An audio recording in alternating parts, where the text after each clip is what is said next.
was working as assistant chief pilot for Continental Express in Cleveland. That day the chief pilot happened to be out of the office, so I was responsible for the safety of the operation. One of our Beech 1900 pilots came in the office and reported to me that on approach his aircraft was acting extremely sluggish, and in fact it took 20% more power to maintain VREF that day. We went out and took a look at the aircraft. It was covered in ice, about 1.5 inches to 2 inches ice all over the airplane.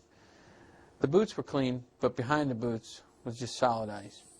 So I went in the office, we took a look at the METAR, the TAF, pilot reports. There were no indications of ice in Cleveland for the day, or at that time. So we gave dispatch a call. Of course, looking at the same reports we were looking at, there was no reason that departures couldn't leave as scheduled.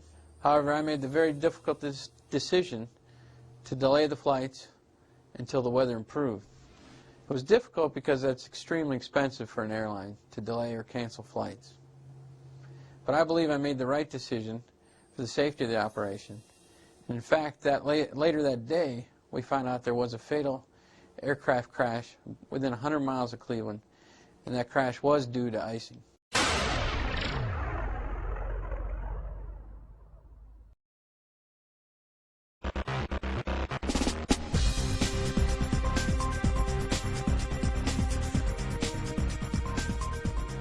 Supercooled Large Droplet Icing, better known as SLD icing, is a potentially hazardous icing condition that should command the attention of all pilots. Examples of SLD conditions at the surface are freezing rain and freezing drizzle. But it is possible for SLD to exist only at altitude and not reach the surface. SLD can appear in cloud as well as below. Typical icing events involve supercooled water droplets, but the large droplets of SLD can be 10 to 100 times larger in diameter. These larger droplets can impact a much greater portion of your aircraft, including aft of the protected regions. Flight in SLD conditions can quickly lead to severe icing. This video will present the latest SLD icing information for pilots of all aircraft types. It should be used to supplement your company's procedures and regulatory requirements. Our goals are to enhance your awareness of SLD conditions and help you make better decisions. In this video, we'll discuss the event that motivated regulatory guidance and research into SLD conditions, the conditions required for aircraft certification, and how SLD exceeds those conditions, the possible detrimental effects of an SLD accretion on performance and handling, cues to identify an SLD encounter to facilitate an early escape, and finally, when, where, and how SLD forms. Say all 68 people aboard, passengers and members of the crew, are presumed dead. News 8's Rick Hightower is in Newton. One fatal accident linked directly to SLD icing occurred near Roselawn, Indiana in 1994. An ATR-72 was holding at 10,000 feet with all ice protection systems activated, flaps deployed, and autopilot on. They were in SLD icing conditions. When the flaps were raised during descent, the aircraft angle of attack exceeded 5 degrees, and the aircraft went into an uncontrolled roll. The NTSB determined the probable cause to be loss of control, attributed to a sudden and unexpected aileron hinge moment reversal that occurred after a ridge of ice accreted beyond the de-ice boots. There were no survivors. Following this accident, the FAA issued airworthiness directives against many turboprop aircraft with the warning that severe icing may result from environmental conditions outside of those for which the airplane is certificated. They go on to say flight in freezing rain or freezing drizzle may result in ice buildup on protected surfaces exceeding the capability of the ice protection system, or may result in ice forming aft of the protected surfaces. This ice may not be shed using the ice protection systems and may seriously degrade the performance and controllability of the airplane. The ADs further require the pilot to exit the conditions immediately and request priority handling if necessary. The Roselawn accident also launched an international effort to better understand and predict the meteorological conditions that produce SLD, as well as a mandate to build ways to ensure safe operations in or around SLD conditions. To this end, NASA teamed with the FAA, the National Center for Atmospheric Research, the Meteorological Service of Canada, and the National Research Council of Canada to explore and characterize SLD icing. An extensive flight test program using NASA's Twin Otter icing research aircraft was initiated in the Great Lakes region during the late 1990s. The information from these flights and continuing research activities has greatly improved our understanding of this icing condition. All aircraft certificated since 1973 to fly in icing conditions have ice protection systems designed to the same requirement. The icing certification envelopes define cloud characteristics that relate the amount of water in the cloud to a measure of the droplet size. The median droplet size range is between 15 and 50 microns MVD, or median volume diameter. The diameter of a thin human hair falls within this range. SLD conditions are those with droplets larger than 50 microns. Freezing drizzle droplets range up to 500 microns, or the size of a 0.5 millimeter mechanical pencil lead. And freezing rain droplet sizes are greater than 500 microns. That means the ice protection system on your aircraft is not certified for droplets the diameter of the lead in this pencil. Flight in SLD is an exceedance condition. Your ice protection system may not be able to safely protect the aircraft in these conditions, even though it is certified for flight into known icing. While this video focuses on large droplet icing, you should also realize that there are other ways to exceed the icing certification envelope. For example, exposure to dense clouds containing large amounts of water can also lead to a severe icing encounter. Recall the FAA Aeronautical Information Manual defines severe icing as the rate of accumulation is such that de-icing or anti-icing equipment fails to reduce or control the hazard. Immediate flight diversion is necessary. Look, the bottom line is, it doesn't matter if the icing you're in is caused by SLD or a cloud with lots of liquid water. If the ice protection system can't control the hazard, it's severe icing. Call it severe to ATC and work to get out immediately. SLD icing contains the larger, heavier droplets, which have more inertia and can coat much more of the aircraft's surfaces. This is true regardless of aircraft size. SLD accretions are of particular concern on wing and tail surfaces.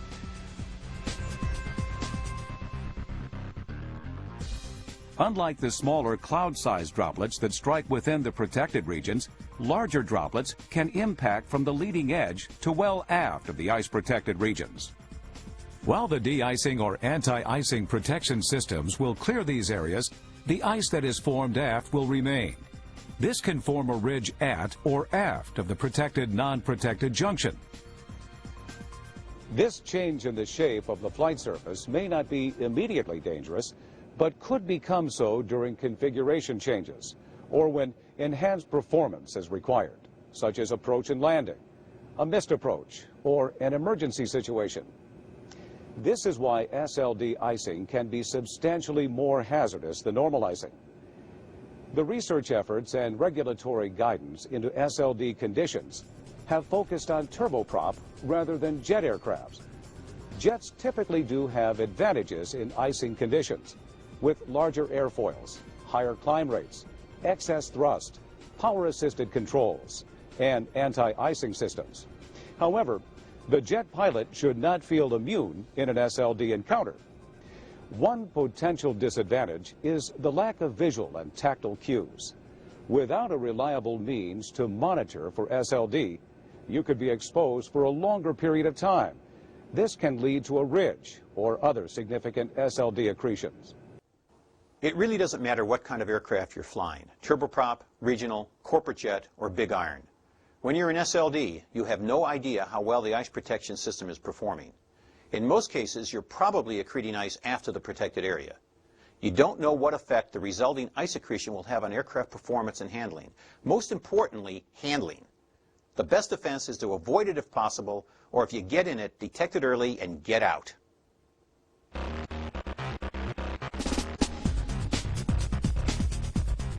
The ridge and extensive ice formation on non-protected areas of the airframe can lead to a substantial increase in drag. For propeller-driven aircraft, this can result in a situation where thrust is no longer sufficient to maintain level flight, and a descent must be initiated to preserve airspeed. SLD accumulations, particularly the ice ridge aft of the protected areas, may also significantly alter the wing's lift characteristics. The ridge will disrupt the airflow and create a region of separated flow. Wind tunnel tests were conducted on a NACA 23012 airfoil with a simulated SLD ice shape. The measured lift and angle of attack show a dramatic decrease in the maximum lift capability and stall angle. Flight tests in natural SLD icing with a Twin Otter aircraft substantiate this degradation. Here are the lift versus angle of attack curves, comparing a clean wing to a freezing rain and freezing drizzle encounter. For these particular encounters, the maximum lift was cut nearly in half. This greatly reduced maximum lift translated to roughly a 30% increase in stall speed. Note these results are airfoil specific. Your aircraft may respond differently. These SLD accumulations may affect aircraft handling characteristics as well. Especially on aircraft with unboosted controls, an ice ridge in front of a control surface can lead to unusual or abnormal control responses. If the separation bubble grows aft, it may cause the control surface to either auto-deflect or become ineffective and lead to a roll or pitch upset. Cues to an impending wing stall or upset include airframe buffet, unusual roll control response, or uncommanded roll or pitch motions. Should any of these cues occur, reduce the angle of attack of the wing. This can be done by pushing forward on the yoke and adding power. It's more important to retain control of the aircraft than worry about altitude. If practical, return to the previous safe speed and configuration. If the aircraft does stall, you must immediately reduce the angle of attack. It is imperative to regain control of the aircraft. Any subsequent increases in angle of attack following the initial recovery must be executed with care to avoid a secondary stall. SLD accumulations may cause the horizontal tailplane to stall at a lower local angle of attack as well. As with the wing, recovery from a tailplane stall requires reducing the local angle of attack. In this case, by bringing the nose up. This can be accomplished by pulling the yoke back and raising flaps. Consult other resources, for example, the NASA video tailplane icing, for further discussion on this phenomenon. Of course, any degradation in handling qualities is more likely and more significant during any phase of flight where the aircraft is being configured or maneuvered at low speed. That is climb out, holding, approach and landing. Also, SLD can result in ice accretions on portions of propeller blades, even those with an ice protection system, and may result in thrust losses. Monitor your airspeed, as it can rapidly decay even when airframe accumulations seem small.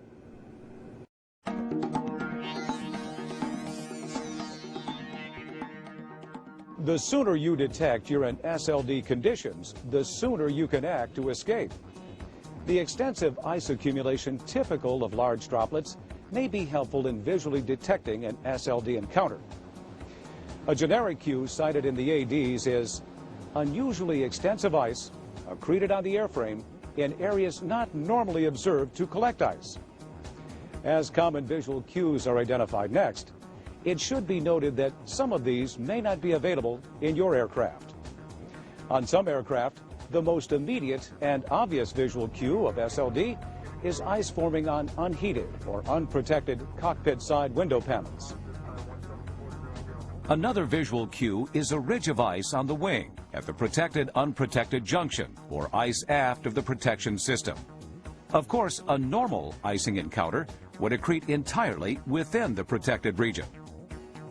Photographs of NASA's icing research airplane show how ice can form beyond the areas protected by the pneumatic de-icing boots. Icing tanker tests of the ATR-72 conducted shortly after the Roselawn accident also illustrate this ridge. After testing, the ATR-72 was modified with a larger de-icer boot that provided more chord-wise protection. Aircraft with heated leading edges may also experience ridge formation aft of the heated areas. Here are images from a research test in NASA Glenn's icing research tunnel. A thermal heat system at flight conditions was tested in an SLD environment. Note the ridge beyond the protected region. On turboprop aircraft, propeller spinners are another area to monitor. Compare the SLD versus normal icing accretions. Note how much further aft the ice appears in the SLD case. Other visual cues of SLD may also include unusual or more extensive ice formations than normal on windshield wipers, control horns, nacelles, winglets, or on smaller aircraft, wing struts. Finally, visible rain or droplets that splash or splatter on impact below 0 degrees C ambient air temperature are also signs of large droplet icing. If these visual cues are not available, you'll need to be especially vigilant to tactile and instrument cues that indicate any hazardous ice accretion. Such cues might include airspeed loss, unusual trim motion or position, higher than normal power settings, non-responsive controls, or unusual feedback in the controls. These cues will be more difficult to detect with the autopilot on, so periodically hand fly the aircraft to confirm normal handling characteristics in any icing encounter. Also realize that any ice-related system, such as an ice detector or a stall warning system designed to account for ice accretion, was certified to and probably designed only for the icing certification envelope. Such systems may not perform their intended function in SLD conditions. Some airplane flight manuals give very specific information about SLD cues and limitations. Familiarize yourself with any limitations or information contained in the AFM about icing, and in particular about SLD. If you are in flight and confirm or suspect SLD conditions, carefully monitor the ice protection systems. If they are unable to remove the hazardous ice accumulations, you are in severe icing. You must exit the condition immediately.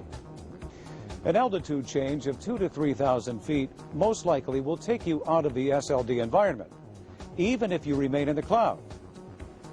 The safe altitudes, of course, are dry air or where temperatures are above freezing. Report the hazardous conditions and request priority handling to exit the icing if necessary. Unless you can conclusively confirm that all the ice is shed, sublimated, or melted away, you should assume that the airframe will continue to have ice aft of the protected areas for the remainder of the flight. Make every effort to avoid a subsequent icing encounter of any kind. Since SLD ice shapes have formed on the aircraft surfaces, this contamination can catch smaller droplets that a clean surface wouldn't. The ice shape will continue to grow in size and potential hazard. With ice on your wings, your angle of attack becomes very important. Of course, the safest flight condition is to remain at a low angle of attack or in cruise. If it becomes necessary to increase your angle of attack with the SLD accretion, for example holding, approach, or landing, follow your AFM for these procedures and icing conditions. The holding guidelines may limit flap deflection, and the approach and landing may call for an increase in airspeed. Increasing AOA with an SLD ice shape can become hazardous to the point of a control anomaly. When and where can you expect to find SLD? This map depicts the potential of encountering SLD conditions in North America in the winter. It is based on surface observations and balloon soundings gathered over a 14-year period and analyzed by NCAR. While the SLD potential shifts predictably in latitude and altitude throughout the year, there are consistent regions where you are more likely to find SLD. These are in the Pacific Northwest and in a wide swath from the southern high plains through the Great Lakes region into the Canadian Maritimes. While this map shows the hot spots for SLD, it is the local atmospheric conditions that determine whether or not you'll have an SLD encounter. This study also found that for the most part, SLD conditions were less than 3,000 feet deep, whether they were at the surface or at altitude. Furthermore, SLD was found mostly below 12,000 feet. Finally, understanding how SLD develops in the atmosphere may assist you in developing your avoidance and exit strategies. There are two SLD formation mechanisms: temperature inversion and collision coalescence. Temperature inversions are typically associated with warm and stationary fronts. Ahead of these fronts, snow falls into above freezing air and melts, forming liquid precipitation. The liquid precipitation continues to fall into freezing temperatures below, forming freezing rain and, occasionally, freezing drizzle. In some cases, the rain or drizzle freezes to form ice pellets that fall to the surface. In this case, the greatest potential for encountering SLD is from the bottom of the above freezing layer all the way to the surface. Research indicates this layer is generally less than 3,000 feet deep, but it has been observed up to 7,000 feet deep. Pilots are more likely, however, to encounter SLD formed by collision coalescence. This process, recently recognized as an aviation hazard, occurs when droplets collide within a cloud and coalesce into larger droplets. Research has shown that SLD clouds of this type are usually relatively warm, low-altitude clouds. Look for cloud top heights below 12,000 feet and cloud top temperatures warmer than about -12 degrees C. In this case, the SLD layer is usually less than 3,000 feet deep. Be aware, however, that this type of SLD can occur above 12,000 feet. Regardless of how the SLD is formed, exit strategies may require larger altitude changes. While SIGMETs identify areas of potential severe icing, there are tools that better pinpoint areas and altitudes where SLD may form. These tools are available on the Internet from the Aviation Weather Center. One is at the Aviation Digital Data Service. On the icing page, you can check the SLD potential in addition to the icing potential at various altitudes. At the same time, you can check for airmets, SIGMETs, and icing PIREPs. You can also select the Flight Path tool and check for icing along your intended route. Convenient altitude displays of the same SLD and icing potential data are also available.